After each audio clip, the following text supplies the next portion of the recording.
सभी दोस्तों को नमस्कार। दोस्तों अब हम लोग यहाँ पर सेट 11 करने वाले हैं। 130 प्रश्नों को करना है तो 101 नंबर क्वेश्चन से दोबारा से स्टार्ट करते हैं। पहला प्रश्न है यहाँ पर आज का कि निम्न में से कौन सा श्रवभाषिक ड्रिल का अंश नहीं है। ठीक है, तो श्रव्य मतलब क्या होता है कि सुनना, ठीक है, और भाषिक मतलब भाषा, कोई भी भाषा आप सुन रहे हो, और ड्रिल मतलब होता है अभ्यास। ठीक है, तो भाषा सुनने का अभ्यास कर रहे हो तो क्या ऐसा चीज़ है जो नहीं करना चाहिए।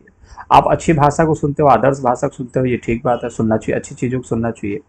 दूसरा है विद्यार्थी संवाद की प्रत्येक पंक्ति को दोहराते हैं। हाँ ठीक है, जैसे कि प्रेयर में भी आपने देखा होगा, अगर कोई चीज़ वहाँ पर बोली जाती है तो यहाँ से भी बोला जाता है। इससे क्या होता है, चीज़ें कंठस्थ होती हैं, तो दोहराव अच्छी चीज़ है। ठीक है, व्याकरणिक नियमों पर ध्यान देना। अगर आप कोई चीज़ सुन रहे हो और उसके बाद बोलते हो कि नहीं नहीं आपने ग्रामेटिकली आपने गलत बोला है, यहाँ पर इज नहीं होना चाहिए था, वॉज होना चाहिए था। ठीक है, हैड नहीं होना चाहिए था, हैव होना चाहिए था। ठीक है, चुका था, ठीक है, नहीं चुका है, ये इस तरीके से मतलब कुछ भी आप ध्यान देने लग रहे हो उल्टा सीधा, तो यहाँ पर आप मान लो कि अच्छा अभ्यास नहीं है। तो राइट आंसर होगा आंसर नंबर 3, क्योंकि कभी भी व्याकरण के नियमों पर आप ज्यादा ध्यान दोगे तो आप भाषा को सुन करके चीजों को समझ नहीं पाओगे। राइट आंसर होगा आंसर नंबर 3। नहीं पूछा है तो नहीं के लिए क्या आंसर होगा, आंसर नंबर 3। ठीक है, चलिए अगला प्रश्न देखते हैं। निम्न में से कौन सा उपागम मुख्यतः प्रवाह को समुन्नित करता है। समुन्नित मतलब क्या होता है, हाँ, समुन्नित मतलब कि आप देखोगे को परफॉर्मेंस की अगर बात कर ली जाए, समुन्नित करता है, इंप्रूव करता है। ठीक है, तो कौन सा अप्रोच ऐसा है जो मुख्यतः प्रवाह को, कोई ऐसा अप्रोच मैं आपको बताना चाहता हूँ जिसकी वजह से आपकी जो भाषा है ना उसमें कहीं ना कहीं आप स्पीड देखोगे, फ्लुएंसी देखोगे। जब इंग्लिश सीखने जाते हो तो आपको बोला जाता है कि आपकी फ्लुएंसी आएगी, कैसे आएगी, ऐसा क्या ऐसा तरीका है कि आएगी। संरचनात्मक एक स्ट्रक्चर में हम सीखें तो क्या आ सकता है क्या फ्लुएंसी। स्ट्रक्चर में सीखने से फ्लुएंसी का कोई कनेक्शन नहीं है। ठीक है, फ्लुएंसी कब आएगी, जब कम्युनिकेशन करोगे। संप्रेषण मतलब कम्युनिकेशन, तो जब आप लोगों से बात करोगे, ज़्यादा से ज़्यादा बात करोगे तो ज़्यादा से ज़्यादा फ्लुएंसी आएगी। व्यवहार का कोई मतलब नहीं है, समग्र भाषा का कोई मतलब नहीं है। आंसर नंबर 2 राइट आंसर होगा। तो किसी भी चीज़ में अगर फ्लुएंसी चाहिए किसी भी भाषा में तो आपको क्या करना पड़ेगा, बार बार बोलना पड़ेगा उस भाषा को। चलिए अगला प्रश्न देखेंगे। निम्न में से कौन सी गतिविधि अर्थ आधारित गतिविधि के अंतर्गत नहीं आती है। अर्थ आधारित, इस चीज़ को देखिएगा जिसमें कि कौन सी ऐसी गतिविधि है अर्थ आधारित गतिविधि के अंतर्गत नहीं आएगी। तो सिंपल सी बात है यार, अर्थ आधारित मतलब क्या हुआ, अर्थ मतलब कि इसका अर्थ निकलता हो। ठीक है, तो ऐसी गतिविधि जिसमें अर्थ आधारित है, जिसमें आप कोई चीज़ कर रहे हो तो उसका अर्थ निकलता है, तो अंतःक्रिया करना। हाँ ठीक है, किसी चीज़ को अंतःक्रिया करोगे तो अर्थ निकलेगा। ठीक है, पूर्व ज्ञान का इस्तेमाल करोगे, ठीक है, उसका भी अर्थ निकलेगा। पढ़ना और फिर उसका वृत्तांत दूसरों के सामने सुनाना, ठीक है, ये भी सही है। प्रत्येक शब्द को पढ़ना, तो जब प्रत्येक शब्द को पढ़ोगे, ठीक है, जैसे कि आपने देखा होगा कई बारी आप किसी व्यक्ति के सामने एक वर्ड रखते हो, ठीक है, इंग्लिश का, तो जब एक वर्ड रखते हो तो कहता नहीं नहीं ऐसे नहीं, एक वर्ड से पता नहीं चलेगा, कोई सेंटेंस है ना पूरा सेंटेंस बताओ। ठीक है, पूरा सेंटेंस से अर्थ क्लियर हो जाता है। तो जब प्रत्येक शब्द को पढ़ोगे ना तो चीजें क्लियर नहीं हो पाती। ठीक है, तो याद रखना कि अर्थ आधारित गतिविधि में ये चीज नहीं होता है कि प्रत्येक शब्द को पढ़ना है और प्रत्येक शब्द को पढ़ने के बाद उसका अर्थ निकालना है, ऐसा पॉसिबल नहीं है। अर्थ जैसे मोटा मोटी क्या होता है कि अर्थ निकालना कैसे होगा, किसी भी गतिविधि ऐसा जिसका अर्थ निकलता हो। जैसे एक मूवी बनी, ठीक है, आदि पुरुष, आपने देखा होगा। ठीक है, अब उस मूवी का अर्थ क्या था कि मॉडर्न तरीके से जोड़ दिया जाए रामायण को, एक अर्थ निकला ना। ठीक है, अब एक एक डायलॉग आप देख रहे हो तो उसमें आपका गुस्सा फूटता है, चाहे कोई भी चीज का अर्थ निकालने की कोशिश करते हो तो ठीक है, लेकिन उस तरीके से आप मूवी को सारांश में अर्थ नहीं निकाल सकते। सारांश ये है कि आप अर्थ क्या है, अर्थ के रूप में प्रस्तुत करना है। चीजें समझ में आ रही है ना, किसी भी चीज का शब्द पढ़ोगे कोई फायदा नहीं है। ठीक है, उससे कुछ भी नहीं होना है। एक पाठ का अर्थ क्या होता है, जैसे आप देखो पूरा पाठ पढ़ते हो, पूरा पाठ पढ़ते हो तो कितना लगभग 1 पेज का होता है, 2 पेज का होता है, लेकिन लास्ट में सारांश होता है। ठीक है, तो वो जो सारांश होता है ना, उस चीज में एक एक शब्द का पढ़ने से सारांश तो नहीं निकल सकता। ठीक है, तो ये तीनों ऑप्शन सही है। नहीं पूछा है तो नहीं पूछा है, तो आंसर नंबर 4 जो होगा राइट आंसर हो जाएगा। ठीक है, आई होप चीजें समझ में आ रही होंगी आप लोगों को। चलिए अगला प्रश्न देखेंगे। ठीक है, अगला प्रश्न देख लेते हैं। अधिगम योजना के बारे में क्या सही है। अधिगम योजना के बारे में बात करी जा रही है। आप मान के चलो कि हम सीटेट पास करना चाहते हैं तो इसकी एक प्लानिंग है। ठीक है, अब प्लानिंग के थ्रू मैं क्वेश्चंस को करवा रहा हूं आपका। ठीक है, तो एक योजना है, क्या सही है, लचीलापन का अभाव, लचीलापन तो होना चाहिए। ये तो गलत है, लचीलापन का अभाव लिखा है। देखिए, तो लचीलापन होना चाहिए, आपको जैसा चाहिए वैसा पढ़ना है आपको, ठीक है। आपका कहीं ना कहीं फैसिलिटी ये होनी चाहिए कि अगर सुबह में नहीं पढ़ पाते तो शाम को भी पढ़ सकते हो, ऐसा नहीं है कि बाउंडेशन है। अध्यापक केंद्रित तो बिल्कुल भी नहीं होना चाहिए, बाल केंद्रित बिल्कुल। बच्चा जैसा सीखना चाहता है बच्चा वैसा सीखे, उस तरीके से हम चीजों को परफॉर्म करें आपके सामने, तो चीजें समझ में आएंगी। तो आंसर नंबर 3 होगा राइट आंसर, ठीक है। आंसर नंबर 3 जो होगा वो राइट आंसर होगा। चलिए अगला प्रश्न देखेंगे। गलतियों का विश्लेषणात्मक अध्ययन क्या कहलाता है? तो गलतियों का विश्लेषणात्मक, विश्लेषण मतलब क्या होता है? बीच से काट करके छोटा छोटा करना। संश्लेषण मतलब क्या होता है? कि एक साथ जोड़ करके करना, ठीक है। तो आप देखो, विश्लेषण मतलब मैं आपको बताता हूँ, एक विश्लेषण और एक संश्लेषण, ठीक है। विश्लेषण होता है और एक होता है संश्लेषण, संश्लेषण, ठीक है। अब विश्लेषण में क्या करना है आपको? विश्लेषण मतलब कि बीच से काटना। अब मान के चलो कि विश्लेषण में कोई ऐसी चीज है जिसको समझना है, ठीक है।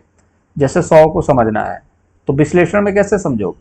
100 को 10 इंटू 10 कर देंगे, बीच से तोड़ दिया कि नहीं इसको, 10 इंटू 10, ये क्या हो गया? विश्लेषण कर दिया इसका, ठीक है। तो विश्लेषण करना क्या कहता है? गलतियों का विश्लेषण करना, विश्लेषणात्मक अध्ययन क्या कहता है? त्रुटि विश्लेषण, ठीक है। तो गलती मतलब त्रुटि, answer number first right answer होगा। गलती का तुलना से कहीं कनेक्शन है नहीं, वाक्य विश्लेषण कहीं नॉनसेंस वाली चीज है, answer number first right answer होगा। आई होप चीजें समझ में आ रही होंगी।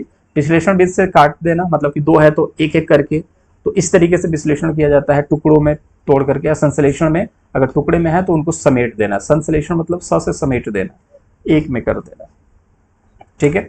तो आंसर नंबर फर्स्ट इसका राइट आंसर है। अगला प्रश्न आप लोगों के सामने, ठीक है। कक्षा में प्रस्तुतिकरण के दौरान विद्यार्थी एक एक करके अपनी राय दे रहे हैं, भाषा अध्यापक होने के नाते आप किस आधार पर उनका आकलन करेंगे? भाषा में प्रवाह, जैसे कि मान के चलो कि मैं कक्षा में प्रस्तुतिकरण के दौरान कोई चीज ऐसी प्रस्तुत की जा रही है, आप लोग व्हाइट बोर्ड पे आते हो और वहां पर क्या कर रहे हो? एक एक करके अपनी राय दे रहे हो।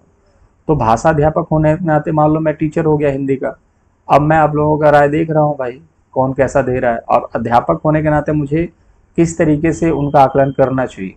भाषा में प्रवाह, ठीक है, बच्चा अगर अच्छा बोलता है तो अच्छी बात है, भाषा में प्रवाह हम देखेंगे। विषय वस्तु में निपुणता, कहेंगे वाह क्या बात है, कितना निपुण है, हमें भी नहीं आता लेकिन इसको आता है, बट कोई बात नहीं, हम सीख लेंगे।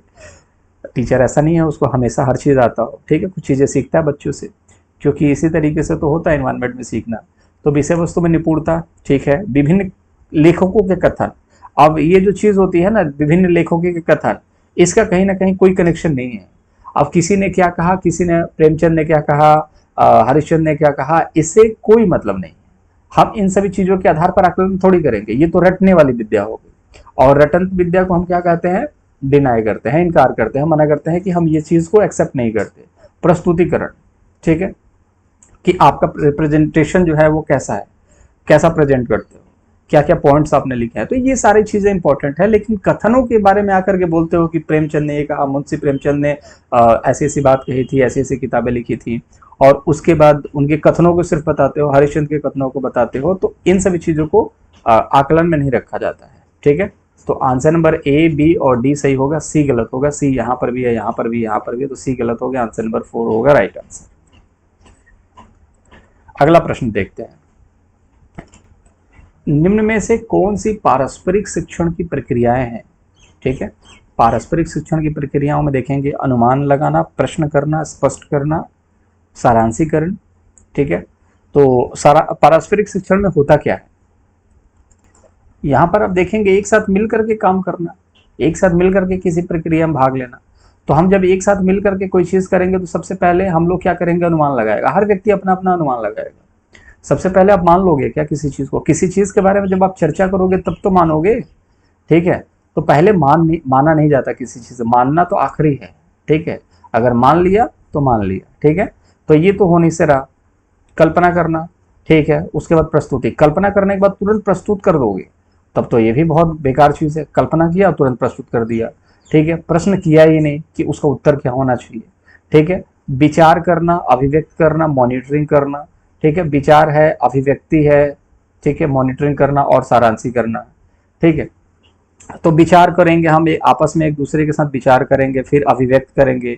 तो विचार करने के बाद तुरंत हम लोग अभिव्यक्ति मतलब अभिव्यक्त कर देते हैं किसी चीज़ को, मतलब रिप्रेजेंट कर देते हैं, तो मॉनिटरिंग क्या करना होगा, ये तो हमें पहले करना पड़ेगा, मॉनिटरिंग तो सबसे पहले करना पड़ेगा, ठीक है, ताकि हमारे अभिव्यक्ति जो है अच्छा हो सके, ठीक है। तो ये भी गलत हो जाएगा। सिंपल सा आंसर होगा इसका, answer number first.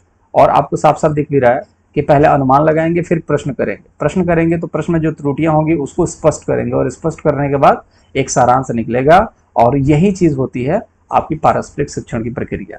Answer number first right answer. चलिए अगला प्रश्न देखते हैं। संप्रेषणात्मक गतिविधि के शुरुआती चरण में अध्यापिका विद्यार्थियों को जहां भी आवश्यकता हो मदद दे रही है। तो हम लोग कम्युनिकेशन कर रहे हैं, बातचीत करने की कोशिश कर रहे हैं एक दूसरे के साथ, और कुछ इनिशियल स्टेज में हम लोग शुरुआती चरण है जिसमें एक अध्यापिका क्या कर रही है, बार बार मदद दे रही है जहां पर जरूरत पड़ रहा है, ठीक है। जैसे आप बोलने की कोशिश करो, जहां पर भी गलती हो रही है वहां पर हम मदद दे रहे हैं। धीरे धीरे विद्यार्थियों पर उत्तरदायित्व डाल रही है, और यहाँ अध्यापक क्या कर रही है, बहुत सिंपल सा है। अध्यापक क्या कर रही है, उत्तरदायित्व मतलब क्या होता है, रिस्पॉन्सिबिलिटी दे रही है, ठीक है। अब जैसे कि कोई चीज आपने सीखी, कहीं कंफ्यूजन है तो हमने उसको समझा दिया, फिर उसके बाद आपका दायित्व है कि आप उस चीज को समझें और उस चीज को इम्प्लाई करें अपने अंदर। तो ये चीज शिक्षक क्या देने की कोशिश कर रही है, विद्यार्थियों को मदद ही तो दे रही है ना। तो सिंपल सी बात है कि अध्यापिका विद्यार्थियों को क्या दे रही है, मदद दे रही है, पुनर्बलन नहीं दे रही है, पुनर्बलन अलग से देना होता है। निर्देश नहीं दे रही है भाई, मदद दे रही है, आवश्यकता पड़ी तो मदद दे रही है, तो मदद दे रही है। दिशा संकेत दे रही है, दिशा संकेत नहीं है। अगर संकेत होता ना तो चल जाता, लेकिन दिशा संकेत नहीं चलेगा। संकेत जिसको बोला जाता है या पाड़ बोला जाता है, ठीक है। देखो क्वेश्चन में कितना बढ़िया, दिशा संकेत, संकेत मतलब क्या होता है, संकेत देना, मतलब कि कहीं आप फंस रहे हो तो उस चीज के बारे में बता देना इस तरीके से। तो संकेत, पाड़, मदद, ये सब कुछ बोला जाता है, लेकिन दिशा गलत है। Answer number second right answer होगा। चलिए अब 109 नंबर क्वेश्चन है कि भाषा की कक्षा में विद्यार्थी अध्यापिका की उपस्थिति में एक दूसरे के साथ अंतःक्रिया कर अंग्रेजी भाषा में एक दूसरे की पसंद नापसंद जान रहे हैं। अंतःक्रिया के दौरान जब भी और यहाँ भी आवश्यकता हो, जब भी और जहां भी आवश्यकता हो, अध्यापिका विद्यार्थियों को आवश्यक संकेत मदद में दे रही है, ठीक है, आवश्यक संकेत मदद के रूप में दे रही है। यहाँ समस्त शिक्षण अधिगम प्रक्रिया अधिगम के किस सिद्धांत पर प्रतिबिंबित है, ठीक है। कहने का मतलब है कि बच्चे जो है हिंदी पढ़ रहे हैं, लेकिन कुछ बच्चे हैं जो अंग्रेज हैं, अंग्रेजी में बात कर रहे हैं, एक दूसरे के साथ बात कर रहे हैं कि थोड़ा इंग्लिश भी सीख ली जाए, काम आएगी। तो जब भी लगता है अध्यापिका को कि हाँ बच्चों को थोड़ा सा अंग्रेजी ना गलत बोल पा रहे हैं, तो बीच बीच में मैडम भी अपना अंग्रेजी जो है थोड़ा बहुत दे रही है उनको कि ठीक है बेटा ऐसे बोला करो अंग्रेजी, ठीक है। तो ये किस तरीके का अधिगम का इस्तेमाल कर रही है मैडम, इस चीज के बारे में बताना आप लोगों को। तो ये अंतःक्रिया के बारे में बात की जा रही है, ठीक है, संज्ञानात्मक अंतःक्रिया, सामाजिक, सांस्कृतिक। तो सिंपल सी बात है। तो यहाँ पर आप देखेंगे कि जब भी यहाँ पर आवश्यकता हो, अध्यापिका विद्यार्थियों को आवश्यक संकेत दे रही है, ठीक है, जरूरत है तो दिया जा रहा है, अदरवाइज बच्चे क्या कर रहे हैं, यहाँ समस्त शिक्षण अधिगम प्रक्रिया। तो किस तरीके की अधिगम प्रक्रिया बच्चे कर रहे हैं, तो देखो अंतःक्रिया के दौरान, अब जब साफ सीधी बात देखो यहाँ पर क्या दिख रहा है, अंतःक्रिया। तो जब बच्चे अंतःक्रिया कर रहे हैं तो उसके दौरान मदद मिल रहा है। तो किस तरीके की क्रिया कर रहे हैं, अंतःक्रिया। तो अंतःक्रियात्मक जो है यहाँ पर एक्टिविटी चल रही है, इस सिद्धांत का पालन कर रहे हैं एक दूसरे के साथ बातचीत करके, ठीक है। तो आंसर नंबर 3 ये जो होगा वो राइट आंसर होगा, ठीक है। चलिए अब यहां पर देखेंगे कि 110 नंबर प्रश्न है, पहला है कि श्रव्य एवं लिखित सामग्री के संरचनात्मक और व्याकरणिक तत्वों का प्रत्यक्ष अध्यापन, ठीक है। तो सुनने वाला और लिखने वाला सामग्री है, उसका हम स्ट्रक्चर देखेंगे, संरचना, और उसके व्याकरणिक तत्वों का हम लोग अध्यापन कर रहे हैं प्रत्यक्ष रूप से, जो सामने सामने दिखता है उस चीज के बारे में, ठीक है। श्रव्य और लिखित सामग्री विद्यार्थियों का प्रयोग हेतु तो सामाजिक और सांस्कृतिक संदर्भों में जोड़ना, ये भी सही बात है। कार्यों की इस प्रकार से अभिकल्पना करना, ठीक है, जो समूची के संदर्भ में कौशल के विकास पर केंद्रित हो। तो ये कुछ सिद्धांत हैं 3, ठीक है, बताएगा, जो बताई गई बातें हैं वो किस सिद्धांत पर आधारित है। ये सारे जो बातें हैं ना, ये किस सिद्धांत पर आधारित है, प्राकृतिक पे तो कहीं नहीं दिख रहा। सामग्री आधारित निर्देश सामग्री पर है, ठीक है, सामग्री है ना, जैसे श्रव्य और दृश्य सामग्री यहाँ पर लिखा हुआ है, ये भी सामग्री दिख रहा है, तो ये तो ठीक लग रहा है। मौन तरीका है ही नहीं, जब श्रव्य है मतलब कि बोला जाएगा तो सुना भी जाएगा, तो बोला जाएगा तो मौन कैसे हो सकता है।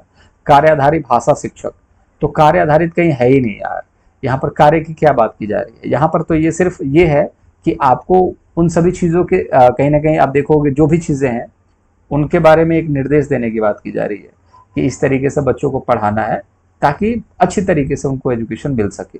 तो यहाँ पर निर्देश क्या है, सामग्री आधारित निर्देश है कि संरचनात्मक और व्याकरणिक तत्वों का प्रत्यक्ष अध्यापन होना चाहिए, निर्देश है। संदर्भों से जोड़ना निर्देश है, और केंद्रित तो एक निर्देश है, जैसे कि एनसीएफ में भी आप देखोगे ये सब क्या है, निर्देश ही तो है, गाइडलाइन है। तो आंसर नंबर फर्स्ट जो होगा राइट आंसर होगा। ठीक है, चलिए अब 111 नंबर क्वेश्चन से स्टार्ट करेंगे। उससे पहले आप चैनल को चाहें तो यहाँ पर सब्सक्राइब कर सकते हैं, वीडियो को लाइक कर सकते हैं, और यहाँ पर पीडीएफ नोट्स आपको अवेलेबल मिलेगा और कंटेंट भी है, तो रिवीजन करने के लिए यहाँ पर चले जाइएगा। ठीक है, और सारी चीज़ें मिल जाएंगी, डिस्क्रिप्शन बॉक्स में लिंक भी है, आप वहाँ से जा सकते हैं।